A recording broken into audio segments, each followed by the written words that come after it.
Bonjour à tous, j'espère que vous allez bien et que vous êtes en très très bonne santé.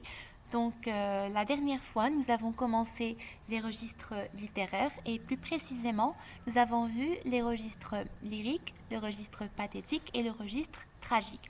Alors pour ceux qui n'ont pas vu la première vidéo, je vais revoir avec vous la définition des registres littéraires.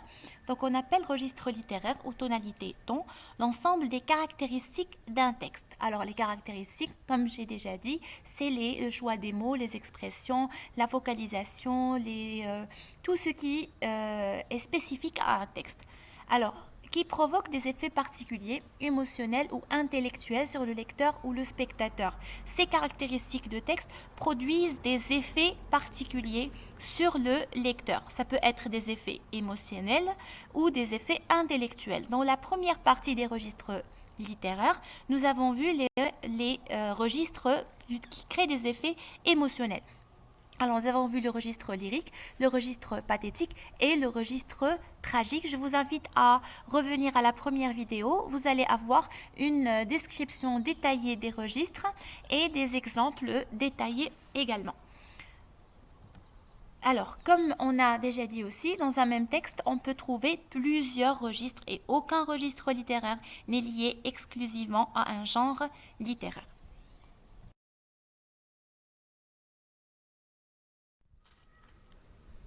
Alors, les registres que nous allons voir maintenant sont des registres qui créent plutôt des effets intellectuels, c'est-à-dire qui s'adressent plutôt à la raison et qui nous invitent à réfléchir. Alors, premier registre que nous avons, c'est le registre satirique. Vous avez le petit bonhomme, ou bien le bonhomme à droite, qui est en train de pointer son pouce en bas comme signe de dislike. D'accord? Donc voilà, je n'aime pas. Critique et dévalorisation. Donc un texte satirique critique en s'en moquant les défauts d'un individu ou d'un groupe d'individus, d'un comportement. Donc dans le registre satirique, on critique la personne. D'accord? Les défauts de la personne. Ça peut être un défaut physique ou un défaut moral. Ou encore un comportement. C'est-à-dire, je critique le comportement de cette personne, un défaut moral. Alors, premier exemple. Un homme à front déprimé, des yeux de bœuf, une figure inepte, stupide. Donc là, vous remarquez que nous avons une description physique. Le condamné décrit le deuxième gendarme qui a remplacé le premier qu'il avait. Donc cette phrase-là est tirée du dernier jour d'un condamné de l'auteur Victor Hugo. Donc le condamné décrit le deuxième gendarme qui a remplacé le premier qu'il avait. Il avait un premier gendarme et un deuxième gendarme est entré dans sa cellule et il a remplacé le premier. La description de ce gendarme est dévalorisante et presque caricaturale.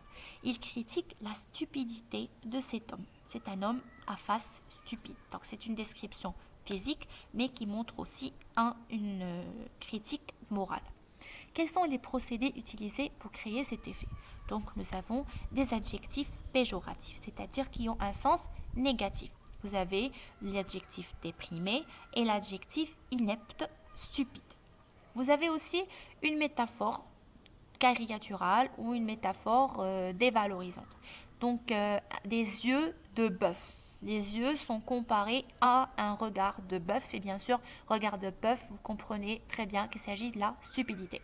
Le narrateur critique ainsi un défaut chez ce gendarme qui est la stupidité.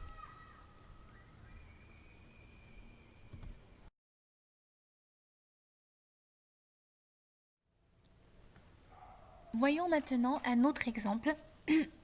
Ces médecins, ces sœurs de charité, semblaient prendre intérêt à moi, mourir si jeune et d'une telle mort. On eût dit qu'ils me plaignaient, tant ils étaient empressés autour de mon chevet. Bah, curiosité. Et puis ces gens qui vous guérissent bien d'une fièvre, mais non d'une sentence de mort. Et pourtant, cela leur serait si facile, une porte ouverte. Qu'est-ce que cela leur ferait? Alors voyez ici que le condamné, bien sûr c'est un passage tiré du dernier jour d'un condamné de Victor Hugo, le condamné critique les médecins qui l'ont soigné, mais qui ne l'ont pas aidé à s'enfuir. Il les accuse d'hypocrisie et de désintérêt par rapport à sa situation. Il porte à témoin le lecteur qui est indigné par leur comportement aussi. Alors, quels sont les procédés qui ont servi à créer cet effet? Donc, vous avez premièrement une accusation. Ces médecins, ces sœurs de charité. Donc, ils pointent du doigt les médecins et les sœurs de charité. C'est comme s'il est en train de les montrer. Et quand on montre quelqu'un, c'est ou bien pour le valoriser ou bien pour le dévaloriser. Dans ce cas-là, on les dévalorise. Autre chose, vous avez aussi des modalisateurs de doute, c'est-à-dire toutes les expressions dans un texte qui montrent qu'on n'est pas vraiment très sûr de ce qui est dit ou de ce qu'on dit. Il remet en doute les soins reçus par ces derniers, c'est-à-dire par ces médecins et ces sœurs de charité. Comment cela? Quand il dit dans le texte, il semblait prendre intérêt à moi. On eût dit qu'il me plaignait.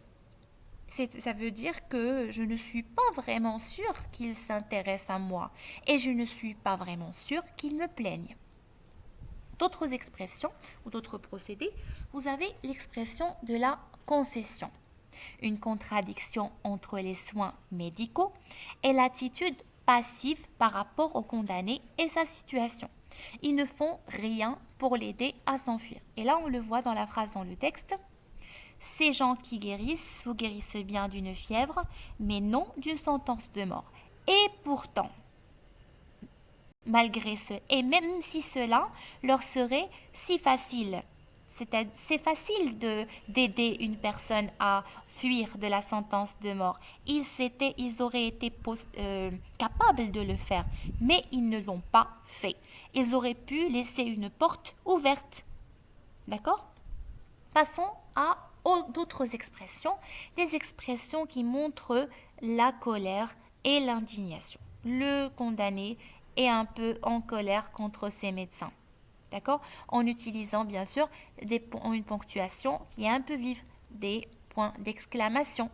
Vous avez aussi des apostrophes comme une porte ouverte. Une porte ouverte, c'est une expression suivie d'un point d'exclamation. Ça montre qu'il y a une colère. L'implication du lecteur aussi. Vous avez l'implication du lecteur. Quand le narrateur ou le locuteur va essayer de ranger un peu le lecteur de son côté, d'accord? Le faire participer à sa parole ou à son discours. Vous avez un procédé pour l'implication du lecteur, c'est l'emploi du vous, la deuxième personne du pluriel. Quand il dit et puis ces gens qui guérissent, vous guérissent d'une fièvre, mais non d'une sentence de mort. Il est en train de parler à nous, les lecteurs. Nous, parfois, on tombe malade, mais est-ce qu'on est condamné à mort? Non, on n'est pas condamné à mort, mais c'est comme s'il nous dit essayez de vous mettre à ma place, vous allez sentir mieux ce que je suis en train de vous dire.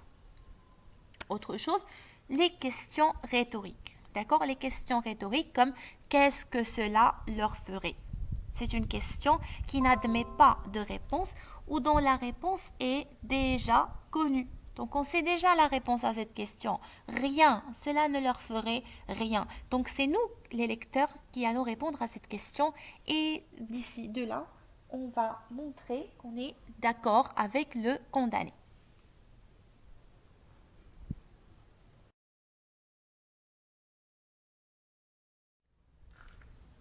Voyons maintenant d'autres procédés satiriques. Vous avez des descriptions avec exactitude réaliste des détails. On essaye de décrire d'une manière détaillée et d'une manière réaliste. Alors, deuxièmement, vous avez l'utilisation des procédés comme l'exagération, le grossissement, comme l'hyperbole, ou la déformation, la caricature, ou encore l'accumulation pour souligner ce qui est révoltant, c'est-à-dire l'accumulation de quelques défauts ou l'accumulation de comportements négatifs. Autre procédé, l'utilisation de termes dépréciatifs, d'images dévalorisantes et d'hyperboles.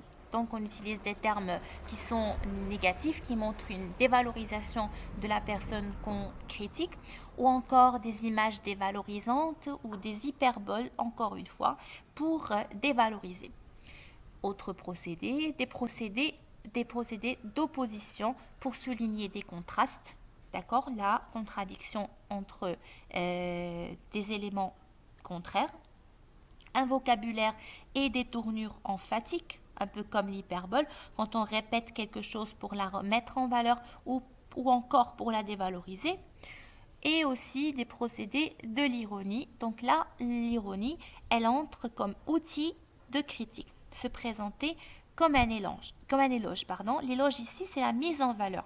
Quand on met en valeur quelque chose verbalement, mais dans notre tête, on pense plutôt le contraire. On est en train de dévaloriser. Et là, c'est une antiphrase. Ça consiste à dire le contraire de ce qu'on pense. Ou encore, finalement, des commentaires critiques du narrateur.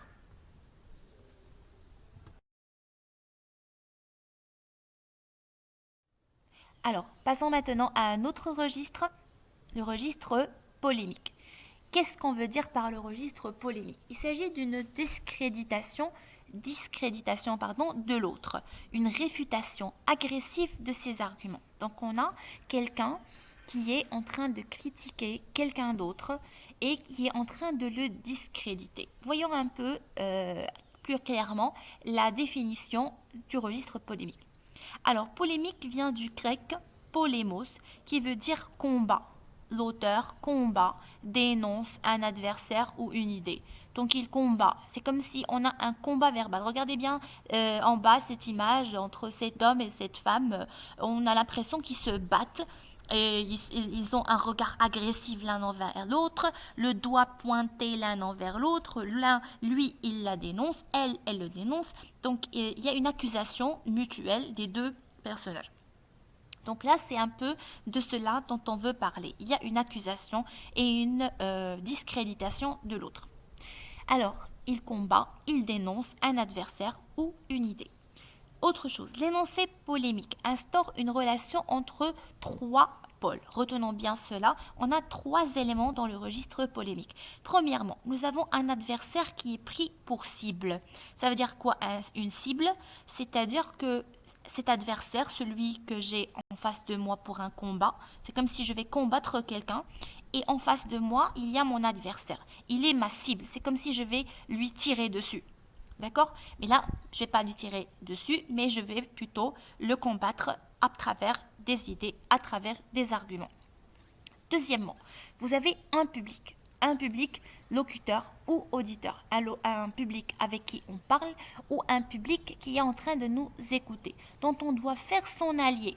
C'est-à-dire, moi, ma stratégie, c'est que j'ai un public qui est en train d'écouter ce que je fais avec mon adversaire et je vais essayer de le ranger de mon côté. Je vais essayer de faire de lui mon complice. C'est-à-dire, toi, public, tu es avec moi. Tu es contre ce monsieur-là ou contre cette idée-là avec moi.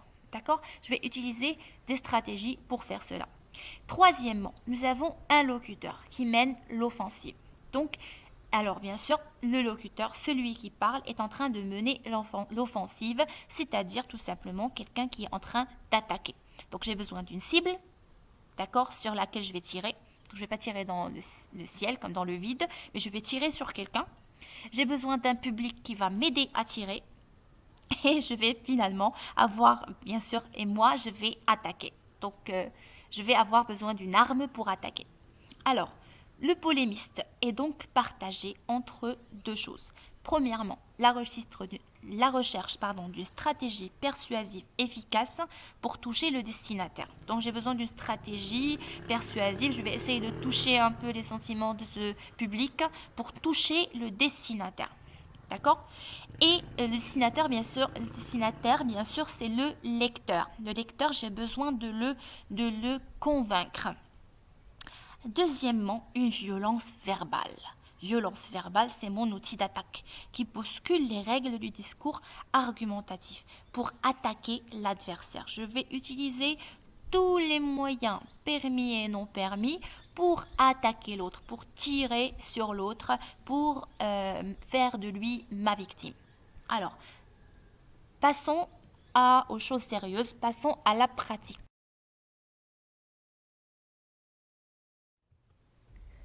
Voyons maintenant l'exemple qui est tiré du dernier jour d'un condamné de Victor Hugo. Ils disent que ce n'est rien, qu'on ne souffre pas, que c'est une fin douce, que la mort de cette façon est bien simplifiée. Et Qu'est-ce que donc cette agonie de 6 semaines? Ce râle de tout un jour? Qu'est-ce que les angoisses de cette journée irréparable qui s'écoule si lentement et si vite? Qu'est-ce que cette échelle de torture qui aboutit à l'échafaud? Apparemment, ce n'est pas la souffrir. Et puis, on ne souffre pas. En sont-ils sûrs? Qui lui leur a dit?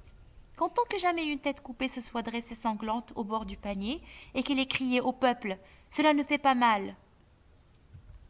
Vous remarquez que le condamné est bien en colère. Il attaque les responsables et tente de les discréditer et remettre en doute leurs arguments. Voyons un peu les procédés qui nous ont aidés à comprendre cela. Donc vous avez, comme nous avons déjà dit, deux antagonistes et deux points de vue opposés. Comme nous avons dit dans la définition, il faut qu'il y ait trois éléments. Un adversaire, un locuteur qui attaque et un auditeur ou un lecteur qui est allié au locuteur. Alors nous allons voir, nous avons ici deux antagonistes. Qui sont ces antagonistes? Donc premièrement, le condamné, le locuteur, celui qui parle, et le « il » au pluriel, qui réfère aux adversaires, qui sont les partisans de la peine de mort. Comme il dit au début du texte, ils disent que ce n'est rien. Vous avez aussi deux arguments justifiant deux points de vue opposés. Nous avons l'emploi de champs lexicaux opposés pour décrire la mort par la guillotine. Alors, dans le premier paragraphe, nous avons le champ lexical de la douceur pour les adversaires. Et dans le deuxième paragraphe, nous avons le champ lexical de la souffrance en rouge pour le narrateur condamné. Donc, dans le premier paragraphe, c'est « ils disent » rien, vous avez l'expression ce n'est rien, c'est une fin douce et c'est une façon bien simplifiée, tous des mots du champ lexical de la douceur et de la simplicité. Dans le deuxième paragraphe, nous avons le champ lexical de la souffrance. Pour le condamné, c'est plutôt le contraire. Il est en train de parler d'agonie, il est en train de parler de râle, il est en train de parler d'angoisse, toutes les tortures, toutes les souffrances que vit un condamné avant d'être exécuté, pas seulement au moment de l'exécution. Donc il y a un contraste entre deux points de vue qui sont opposés et une argumentation aussi opposée. Alors, maintenant, on va voir comment ce condamné ou comment ce locuteur est en train de critiquer son adversaire ou en train de discréditer son adversaire et remettre en doute un peu ses arguments. Donc, mais aussi l'implication du lecteur. Comment il fait pour impliquer le lecteur? Alors, qu'est-ce qu'il fait? Il reprend des arguments de l'adversaire, une reprise des arguments de l'adversaire pour mieux les remettre en question. Quand il dit « ils disent que ce n'est rien ». Donc, quand il reprend les arguments de l'adversaire, c'est pas pour les mettre en valeur, mais c'est plutôt pour montrer que ce sont des arguments absurdes. Alors, autre chose, comment il fait pour impliquer le lecteur en utilisant les nombreuses questions rhétoriques? Qu'est-ce que donc cette agonie de 6 semaines? Ce râle de tout un jour, ces angoisses de cette journée irréparable, ces tortures qui aboutissent à l'échafaud. Donc, ces questions-là, premièrement, ils impliquent le lecteur et le rangent du côté du locuteur qui va trouver la réponse à ces questions. La réponse à ces questions, c'est la souffrance. Donc, il s'agit d'une souffrance. Contrairement à ce que disent les adversaires, ils disent ce n'est rien. En fait, ce n'est pas rien, c'est quelque chose et c'est quelque chose de grave, c'est de la souffrance. Autre chose, vous avez l'antiphrase. Apparemment, ce n'est pas là souffrir. Apparemment, ce n'est pas là souffrir. En fait, oui, c'est vrai, c'est de la souffrance. C'est de la souffrance. Et le condamné, il utilise l'ironie qui montre l'absurdité de l'argument de l'adversaire. C'est-à-dire quelque chose que la logique n'accepte pas, selon lequel la guillotine ne ferait pas souffrir. Est-ce que la guillotine ne ferait pas souffrir? Non. Alors la guillotine, elle fait souffrir avant de l'exécution et bien sûr au moment de l'exécution. Et là, on va avoir l'indignation, le ton du lecteur, le ton du locuteur est en train de monter, d'accord? Et il emploie des mots violents. Quand il dit agonie, râle, le râle, c'est le bruit que fait la personne qui est en train de mourir. Et les angoisses, les tortures, tous ces mots qui sont un peu très forts et très violents. Aussi, vous avez l'apostrophe, l'expression « et ». Ça montre la colère du condamné et son indignation. Et finalement, nous avons l'humour noir. c'est l'humour noir, c'est un peu l'apogée de la colère, pour montrer que l'argumentation de l'adversaire est vraiment illogique et absurde. Quand il dit comptons que jamais une tête coupée se soit dressée sanglante au bord du panier et qu'il ait crié au pop, cela ne fait pas de mal. En imaginant cela dans notre tête, ça nous fait rire. Mais en réalité, une tête qui parle, qui se lève avec pleine de sang et qui dit vous savez, cher public, vraiment, ils ont raison, ça fait pas mal, j'ai pas eu mal du tout. Ça, c'est très absurde comme idée et c'est comique. Et un comique qui n'est pas vraiment placé dans sa bonne situation, dans la mesure où ce condamné va être exécuté, qu'on va lui couper la tête. Et malgré ça, il est en train de rire. Il est en train de discréditer les arguments de l'autre.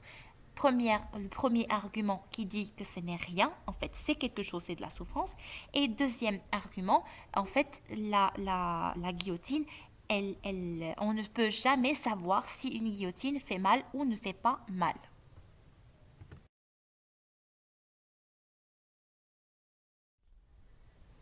Voyons maintenant d'autres principaux procédés du registre polémique. Vous avez des apostrophes, vous avez l'implication directe du lecteur ou de l'interlocuteur, on veut le ranger de notre côté.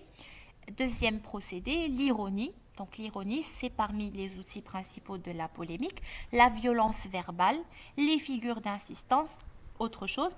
Vous avez aussi le champ lexical du jugement, comme pensée, la condamnation, de la colère et des figures d'opposition. Et finalement, l'utilisation de nombreuses exclamations et questions rhétoriques. Ces questions permettent d'impliquer un peu plus le lecteur.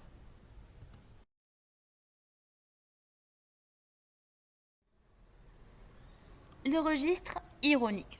Donc il s'agit, le registre ironique, vous avez déjà vu le mot ironie dans le registre satirique et dans le registre polémique. Donc ça, il peut être dans le satirique et il peut être aussi dans le polémique. C'est un outil de critique. C'est une critique indirecte, une raillerie, une moquerie, on se moque de quelqu'un. Regardez-moi cette image-là, quand le monsieur qui rit à droite dit «Oh, elle est magnifique ta chemise!» Donc, et le pauvre monsieur triste, il pense dans sa tête «Oh, il se moque de moi. Regardez l'homme, est-ce que sa chemise est magnifique?» Non, elle est déchirée, elle ne va pas avec, son habit est vraiment assez délabré. Donc là, quand il lui dit ta chemise est magnifique, en fait, il pense que ta chemise est déplorable, tu es sale, tu es en guenille. D'accord? Donc, passons à la définition. Donc, l'ironie fait entendre le contraire de ce que l'on dit, dans le but de faire rire de quelque chose ou de quelqu'un. Il s'agit de la moquerie. La raillerie, c'est rire de quelqu'un ou de quelque chose. Ou encore dans un but critique ou polémique. Qu'est-ce que je vous ai dit? Donc, le registre ironique, il est dans le but critique, dans la satire, mais aussi dans la polémique. Allons voir un exemple maintenant.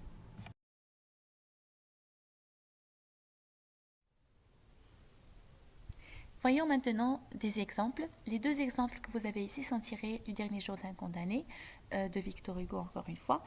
Donc, la main de l'exécuteur a tremblé. Monsieur, m'a-t-il dit, pardon, est-ce que je vous ai fait mal?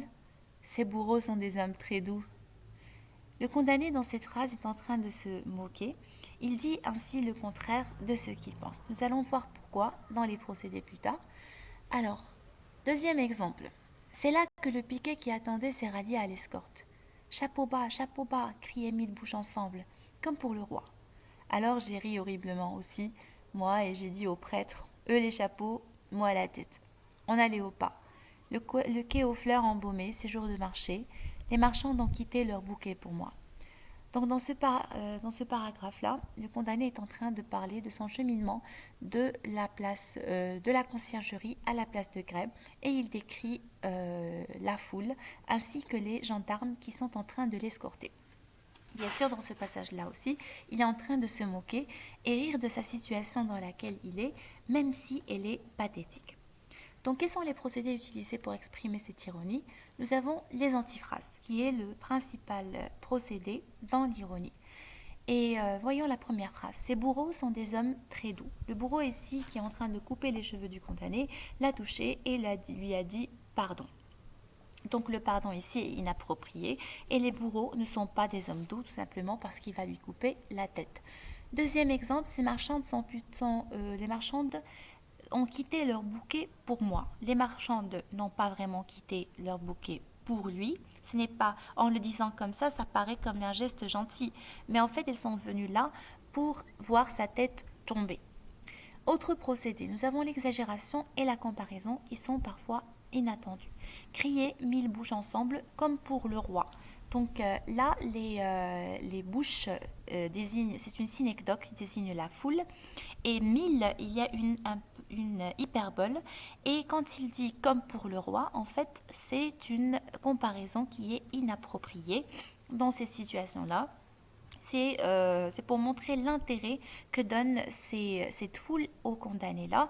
En fait, ils ne le valorisent pas, mais ils le dévalorisent et ils sont là pour voir sa tête tomber. Donc il y a aussi ici une contradiction. Voyons aussi un autre procédé, l'humour noir ou encore le sarcasme. Quand il dit eux les chapeaux, moi la tête. Quand le piquet qui attendait s'est rallié à l'escorte, les gendarmes ont crié chapeau bas, chapeau bas. Donc lui, là, ça lui est venu une idée de faire une blague et il dit si eux ils enlèvent leur chapeau, ben moi je vais enlever la tête. En fait, là, ce n'est pas seulement une blague, mais c'est la réalité. C'est ce qui fait que cette blague n'est pas vraiment appropriée. Il se permet de faire une blague dans sa situation pathétique, comme si le condamné donnait sa tête en respect pour les gendarmes. Encore d'autres procédés, nous avons les figures d'opposition, qui montrent un contraste entre la réaction et la situation. Donc le fait qu'il commence à rire est inapproprié à la situation pathétique dans laquelle il est. Et on voit l'oxymore utilisé ici en jaune dans le texte. J'ai ri horriblement aussi. Donc le rire est ici horrible parce qu'il n'est pas mis dans sa bonne situation. Alors, finalement, j'aimerais attirer votre attention sur une question principale. Donc, on comprend l'ironie grâce à son contexte. On ne peut pas comprendre l'ironie s'il n'y a pas des indices dans le texte qui nous montrent que ce que dit le narrateur n'est pas vraiment ce qu'il pense. Par exemple, dans la dernière phrase, les marchandes ont quitté leur bouquet pour moi. En l'entendant, on a l'impression que c'est une gentillesse, mais dès qu'on apprend qu'elles sont là pour voir le condamné dont la tête va tomber, on comprend que ce n'est pas vrai, que ce sont des personnages qui sont cruels et qu'il s'agit d'une antiphrase. Le condamné dit le contraire de ce qu'il pense.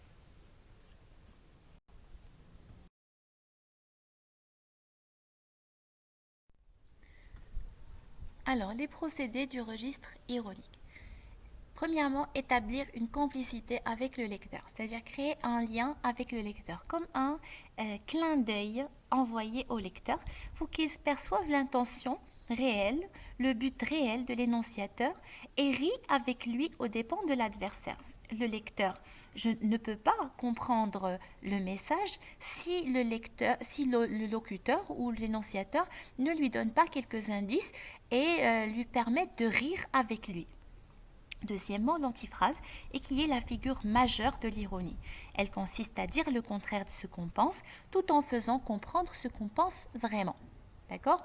Et bien sûr, je dis le contraire de ce que je pense, mais je dois donner des indices pour que le lecteur puisse comprendre que je ne pense pas ce que je dis. Troisièmement, les procédés qui créent un écart. D'accord? Je dois montrer qu'il y a un écart entre ce que je dis et la réalité. D'accord? Donc, par exemple, en employant l'euphémisme, une façon d'atténuer, ou un paradoxe, quelque chose qui n'est pas logique, ou encore une oxymore qui donne un effet de choc, un contraste, une contradiction entre les faits et leur explication ou leur justification, ou encore entre les faits et leurs conséquences. D'accord? Un fait est justifié d'une manière illogique, ou un fait donne une conséquence qui n'est pas logique. Autre chose, le niveau de langue qui est inapproprié, c'est-à-dire qui ne marche pas, ou bien il est trop soutenu pour la réalité décrite, ou encore trop familier pour le sérieux de l'idée.